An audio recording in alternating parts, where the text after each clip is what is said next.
Okay, part 2 ng aking DIY PCP regulated.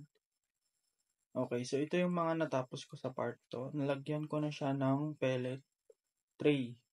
Yan. So yung pellet tray niyan is naka set screw siya na M5. So lahat ng screw na ginamit ko dito ay M5. Pati ito. As in lahat. Pati itong lock ng pinaka Z-valve ay M5 yan.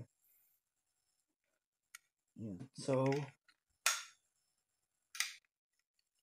ito siya, may pellet tray na siya. And then, of course, yung pinaka-lock ng barrel, ito, dalawang M5 set screw. Yan. So, yung trigger mechanism, na-connect ko na rin. Okay na siya, functional na siya. Ang kulang na lang dito ay tank, regulator, at saka barrel na lang. And then, okay na. And then, yung kulata pa pala, syempre. So, threaded po lahat to. Wala po akong hininang dito. Naka-thread po yung receiver dito. Dito na part, ayan.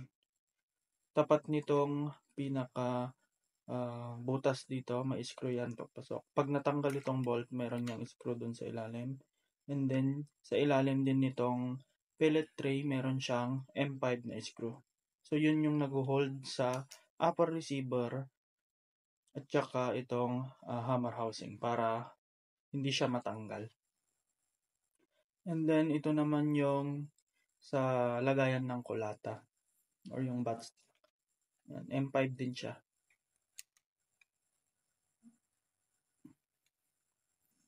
So, kapag kinasa mo yung pinaka-bolt, yung screw na nandito, siya na rin yung hahatak doon sa hammer. Then, may spring na rin siya. Tapos, ito yung spring stopper is ginawa ko siyang naka-M5 set screw rin. Para hindi ko natatanggalin ito, yung tornilyo dito at saka sa ilalim kapag magtatanggal ako ng spring. So, mas madali siyang i-tune. Diba?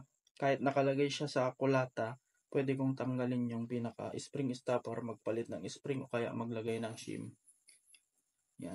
So, ipakita ko sa inyo yung pinaka mechanism nitong bolt. Ganito siya, gumagana.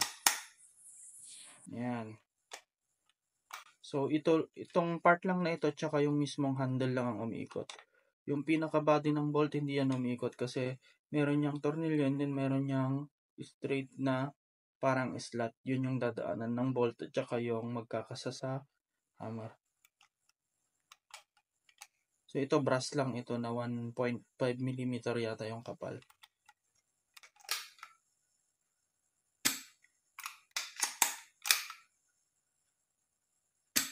Yan.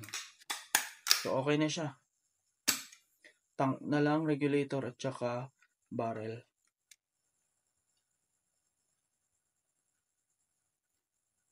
Lagayan ng kulata. Yan. So, pwede siyang gawing tactical. Pwede mo siyang lagyan ng buffer tube dito sa likod. Pero yung handle, siguro kahoy na lang din. Pero hindi ko siya gagawing tactical. Gagawin ko pa rin siyang straight butt kasi mas maganda tignan. So, paano mag-load ng pellet? Ganito lang. Yan. Kasama. And then, ito na yung sample pellet.